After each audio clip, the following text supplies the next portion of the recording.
Oi, gente, eu estou aqui com Rafael Prikladnik, professor da PUC Rio Grande do Sul, diretor da Tecnopuc.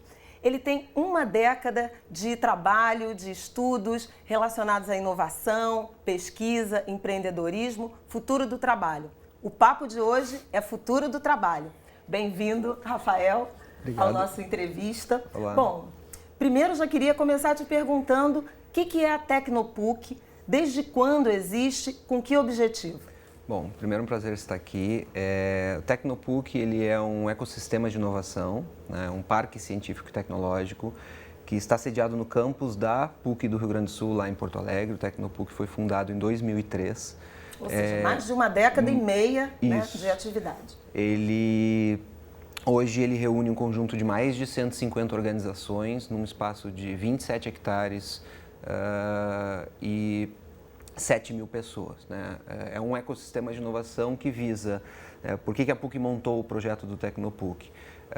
Para trabalhar o posicionamento que a universidade tem, que é transformar o conhecimento que a gente gera na universidade em desenvolvimento para a sociedade em diversas dimensões. Pois é, você mencionou 150 instituições, você está falando de empresas, de grandes empresas, de médias empresas, setor tecnológico, vários setores. Como é essa integração? Quem são essas instituições que se relacionam com a PUC? Bom, nós temos hoje, entre essas 150 organizações, nós temos empresas de diversos tamanhos, multinacionais do porte de uma HP, de porte de uma Oracle. Nós temos empresas na área de petróleo, na área de saúde. Nós temos 4 áreas principais de atuação: tecnologia da informação, energia e meio ambiente, saúde e a indústria criativa, a parte de áudio, vídeo e games. Então são empresas de diversos tamanhos, desde aquelas que estão sendo recém-criadas por alunos, muitas delas por alunos da universidade, ou empresas multinacionais que instalam seus centros de inovação, centros de pesquisa e inovação dentro desse site. E eu digo sempre, o Tecnopuc hoje ele tem 2 pilares muito fortes, que é o que eu chamo de relacionamento qualificado e construção colaborativa. Ou seja, a gente tem aquele ambiente para que as empresas interajam entre si, criem um ambiente vivo de conexão, de criatividade e interajam com a universidade para que elas possam acelerar os processos de negócio delas, para que elas possam criar coisas novas e a gente entregar para a sociedade projetos de impacto para a nossa população. Como é que se dá essa interação entre o estudante e a empresa e as demandas profissionais, técnicas, de inovação que as empresas têm? Esse é um aspecto muito importante, eu acho que é fundamental de se entender num ambiente como esse. Se nós pegarmos o exemplo do Tecnopuc, eu diria que hoje 1/3 aproximadamente desta população do Tecnopuc é formada por alunos da universidade, da PUC. Então nós temos, dependendo da área, um acesso quase que 100% de alunos em determinadas áreas, eles ainda durante um curso de graduação, eles já atuam profissionalmente em alguma dessas empresas do ecossistema.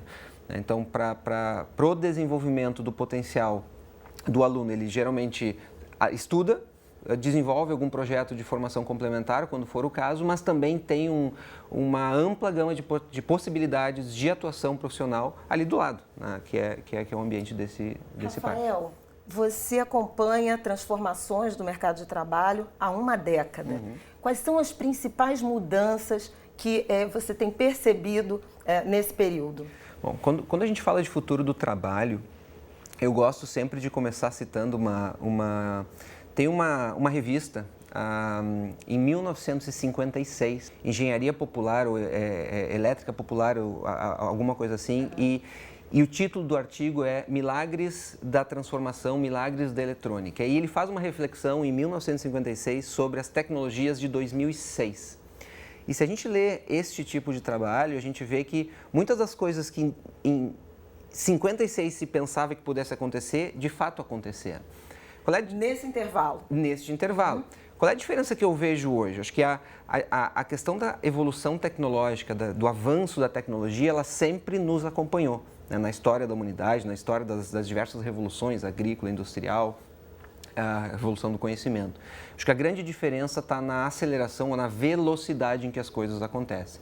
Então, se em 1956 nós fazíamos uma reflexão sobre o que aconteceria daqui a 50 anos, nos dias de hoje, a gente faz reflexões sobre o que vai acontecer nos próximos 5 anos.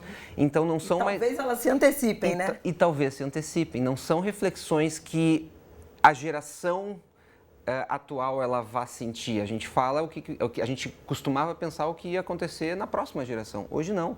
As gerações elas têm que se acostumar com uma dinâmica de aprender, de desaprender, de reaprender e de constantemente se adaptar a realidades ou a ciclos que são cada vez mais curtos. Isso tem muito a ver com inovação, né? Eu diria que tem tudo a ver com inovação, porque a base dessas transformações é a inovação, ou seja, o mundo está evoluindo numa velocidade muito rápida pela capacidade que nós temos como profissionais e como organizações de inovar e encurtar esses ciclos. A sua formação é em computação. Em computação. Né? No entanto, você migrou, digamos, né, para a área educacional e trabalha com inovação, com empreendedorismo. Esse papel de o profissional que tem formação tecnológica não está confinado a empresas de tecnologia, essa também é uma característica do mundo novo do trabalho. Quer dizer, você tem que estar integrado com tecnologia sem necessariamente trabalhar para o setor, né? Aplicada a vários setores. Vai por aí um pouco a educação também dos jovens? Eu acho que sim, mas eu diria assim, a tecnologia sem dúvida é importante, é uma das dimensões que explicam esse avanço e muitas vezes essa ansiedade que a gente vê em pensar futuro, onde é que eu vou trabalhar e como, o que eu vou estudar, o que minhas filhas vão fazer quando chegar o momento de estudar, fazer um curso superior, o que vai acontecer nesse mundo daqui a, sei lá, 10, 20 anos. Mas eu acho que o ponto principal é entender que a gente vive num mundo cada vez mais multidisciplinar. Então, a gente não está mais falando de nos formarmos em medicina, ou nos formarmos em engenharia, ou nos formarmos em tecnologia. Mas usar a tecnologia a serviço da medicina, usar a tecnologia... Então, a tecnologia sim permeia muitas dessas áreas, mas a interdisciplinaridade, ela desempenha um papel muito importante. Eu poderia ter uma engenharia misturada com medicina e ter cursos que misturam essas diferentes áreas para criar profissões diferentes ou para criar habilidades e formações diferentes, muitas vezes que não existem ainda. Instituições de ensino também precisam se adaptar a essa realidade, né? Você acha que a estrutura ainda está estanque e vai se transformar muito daqui para frente? Sem dúvida, é um desafio. As instituições de ensino, elas precisam e elas já estão buscando a transformação. O exemplo que eu dou do nosso próprio contexto na PUC do Rio Grande do Sul, nós inauguramos um prédio, um espaço com em torno de 15, 16 salas de aula chamado Living 360, que é um espaço localizado exatamente no meio do campus da universidade e que todas as 8 escolas acadêmicas e os diversos cursos de graduação dessas escolas se encontram para ministrar aulas de diversos temas. Então, o que não acontecia no passado, a medicina tinha aula no prédio da medicina, a informática tinha aula no prédio da informática. Hoje eu tenho aulas de diferentes cursos misturados num prédio, os alunos conversando, interagindo, e o futuro passa um pouco por isso, por essa conexão de diversas áreas para criar coisas que nós não conhecemos ainda e permitir que esse encontro, essa diversidade de temas, de ideias, criem... áreas, de formas de pensamento. Criem inovações numa velocidade mais rápida. Eu queria te falar de emprego, né? A gente falou do futuro do trabalho e já quando a gente passa a usar trabalho em vez de emprego, já embute aí uma transformação importante. Você falou de algumas empresas multinacionais que têm uma relação ainda vertical, né, com o mercado de trabalho. Para onde é que estão indo os jovens e que novo acordo, arranjo trabalhista surge dessa realidade de transformação? Bom, existem estudos que indicam que nós não teremos no futuro o emprego como a gente conhece hoje para todo mundo. Então, a necessidade de inovar e de empreender, ela também parte, ela surge desse entendimento de que a gente sim está falando de trabalho, mas não tanto de emprego. As oportunidades que se abrem, a gente tem hoje a relação de trabalho dentro das empresas, ela mudou, ela avançou muito. A gente tem diversos exemplos hoje no próprio Brasil de profissionais trabalhando no que a gente conhece de home office, né? O trabalho de casa, um trabalho mais flexível, um trabalho onde as pessoas elas são mais empoderadas, elas têm mais autonomia, os espaços de trabalho são mais flexíveis. Sem precisar ser precário, né? Porque também há um fenômeno de precarização muito forte no mercado de trabalho brasileiro. Exato, e assim, eu acho que a mudança desse entendimento, ele passa também pelo nosso amadurecimento como profissional do futuro. Eu gosto de usar duas palavras para exemplificar ou para caracterizar um pouco desse desafio que nós temos, que é maturidade e disciplina.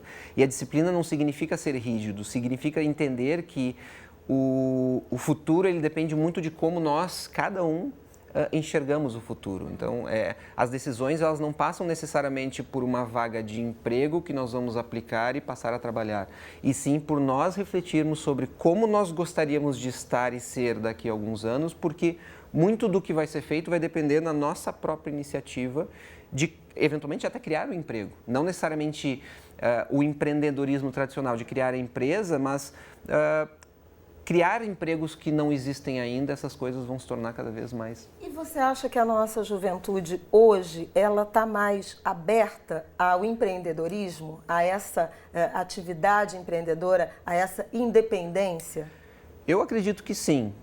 Existem também estudos os estudos das diferentes gerações, muitos desses estudos apontam que as gerações que estão vindo aí são as gerações mais empreendedoras que já existiram. E uma das razões para isso é justamente a disponibilidade da informação, de tecnologia, do acesso que existe. Então, existem indicadores que mostram que daqui a alguns poucos anos eu vou ter acesso à internet pelo mundo inteiro. Eu vou conseguir alcançar quase que a totalidade do mundo. Tem diversos projetos de empresas para levar esse acesso à internet para muita gente. E aí são reflexões que alguns futuristas fazem que no momento que eu dou esse acesso à informação a pessoas que não têm, eu consigo identificar gênios escondidos. Sim, potencializa. Essas descobertas. Por isso que aí o empreendedorismo vem com força, a criatividade, a criação de oportunidades, elas surgem numa intensidade, numa exponencialidade que a gente não consegue prever. Ou seja, campos abertos, caminhos abertos. Exatamente. Eu acho que o ciclo ele se torna cada vez mais curto. Rafael, obrigada por participar da nossa entrevista. E você aí, gostou? Se quiser assistir de novo a esse programa ou aos demais, por favor, Futura Play. Até a próxima.